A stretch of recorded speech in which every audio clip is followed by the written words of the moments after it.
I'm about to give you 20 years of therapy in 10 minutes by showing you this.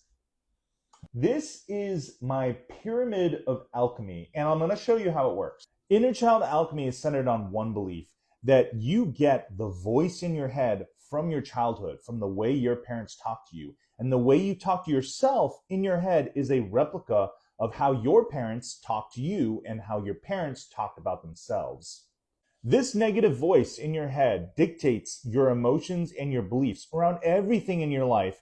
And if you have negative emotions and negative beliefs, it keeps you stuck where you are in your life in a depressed state, and it blocks all your manifestations from coming true.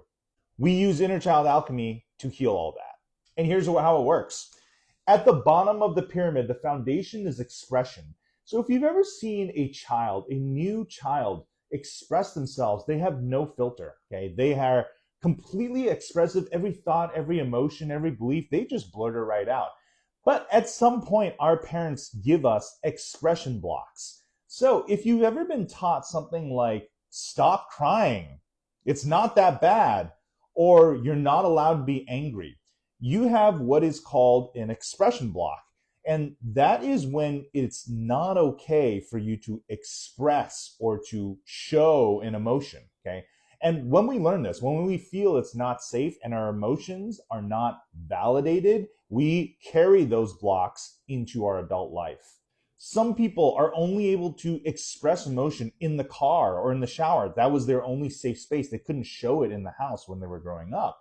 So in their adult life, they learn, oh, I'm only safe to show emotion in this location. So whenever they get into a car, they have a giant catharsis and crying, they purge all the emotion that they have bottled up. This is an expression block, okay? And if you have these, you're gonna find it actually hard to interact with your inner child and for your inner child to talk to you. And if you can't do that, you can't heal anything else above on the pyramid. That's why it's so important to talk to your inner child, to write letters and do these visualizations that I have on this channel, and teach your inner child that it is safe and it is okay to show emotions and to express their emotions. Whether it's being sad, being angry, crying, this is all stuff that we need to learn that it's okay to express. And it's okay to reverse that toxic masculinity around, oh, stop being a wuss, you can't cry or you're not a man. We need to teach ourselves that it is okay, unless you want to bottle that emotion up like a volcano, let it boil, and then let it explode out in inappropriate ways. The next level up is receiving. So receiving is all about your wants and needs. And as a child, we're very needy, right? We're dependent on our parents to give us our wants and needs. Well, some of us can develop receiving blocks by our parents not taking care of our wants and needs. If our parents neglect us growing up, which means not taking care of our wants and needs, we will learn to self-neglect in our adult life and not take care of our own wants and needs. If our parents abandon us, they didn't show up for us, or they left us somewhere, we will learn to self-abandon when we are grown up and abandon ourselves and our own inner children. To heal these blocks, we must go back, talk to our inner child, and give them what they desperately wanted and what they desperately needed, what they didn't get from their caretakers growing up. You are in a healed state in this receiving level if you feel okay to receive and to get what you want and what you need, and to take care of your own wants and needs. If you have severe blocks down here in this level, you will end up being a people pleaser, unable to say no and feeling forced to take care of other people's wants and needs and prioritizing other people's wants and needs above your own. When you heal that, you prioritize your own wants and needs, and you figure out win-win situations where you can decide whether you want to take care of someone else's wants and needs or not. The next level up is safety. Do we feel safe? Does our nervous system feel safe to receive, safe to exist? If you had a lot of attack trauma growing up where your parents were physically attacking you, verbally attacking you, mentally attacking you, or you were attacked by other people, other caretakers around you in your environment, and you grow up in an unsafe environment, it's a volatile environment, it feels unsafe, you are going to have a lot of anxiety in your adult life because you're going to be recreating that emotion and those beliefs around you in your adult life. So if you have blocks in this level, what you need to do is you need to go back and teach your inner child different definitions. Instead of negative definitions and beliefs, you need to teach them positive definitions and beliefs, positive expectations. Instead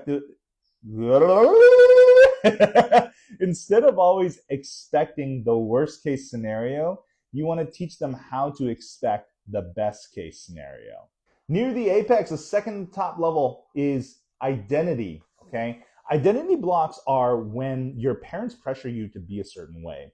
So maybe they said, hey, I need you to be the overachiever. I need you to get straight A's. Or I need you to go to church every Sunday and you need to be close to God. Or I need you to be the star quarterback. They pressured you and they validated a certain way for you to be.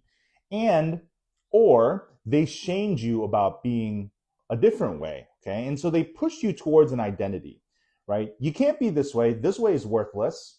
And you learn shame around this type of identity. And this identity is what we're proud of and what we're validating, what we love. And this is how you get love from us. When parents display this type of behavior, pressuring kids to be a certain way, the kids learn to associate their worth with this pattern or this type of identity. And you'll carry this into your adult life. So you'll grow up and, even if you're in your adult life, you'll learn, this is where my worth is. So I must be perfect in this area. You'll go through this cycle of needing to be perfect and then feeling shame if you're not. To heal blocks in this area, you need to tell your inner child that their worth isn't associated with being perfect in this area. And then you still love them, you still support them if they're not this type of way. And you relieve that pressure off them. And when you relieve that pressure off them, you're going to find pressure relieved off of you in your adult life. And you're going to find it much more easy, and you're going to find yourself more capable of pursuing a path that you decide on, that you're excited about, instead of a path that was laid out for you by other people. Lastly, when you clear blocks in these bottom 4 levels, you reach a level of intuition. This is where you get psychic downloads. This is where you're able to manifest at will. This is where you're at a higher frequency where you're able to see signs from your spirit team, from the universe, telling you which way to go, how quickly your manifestations will come true, and it'll give you signposts. You will basically be able to predict when manifestations are about to come true solely based on how you feel and your energy, because you have total control over how you feel. When you're able to control your emotions and beliefs, you're able to control your reality. That is the pyramid of inner child alchemy. And our inner child is where all these blocks are stored. And that is what this channel is all about. If you're interested in learning how to unwire these blocks that you pick up from your childhood, I invite you to download my free book. Just swipe left, hit the link in my bio, and you can download for free. And I'm going to be teaching a more in-depth with all these examples and stories of how to unwire all the blocks in these different levels so that you can reach this level of mastery where you can manifest and create your reality at will. I'm going to be going live tonight in my coaching group that is just $1 for the first 30 days. You can join me tonight. It's Wednesday, 6 p.m. PST. If you'd like to join, you can ask me questions. I can help you clear blocks in these areas. All the members are joining. You can do is you can swipe left, hit the link in my bio, and it's just $1 to join for the first 30 days. You can cancel anytime. There's zero risk. Maybe I'll see you on there. Thanks for listening.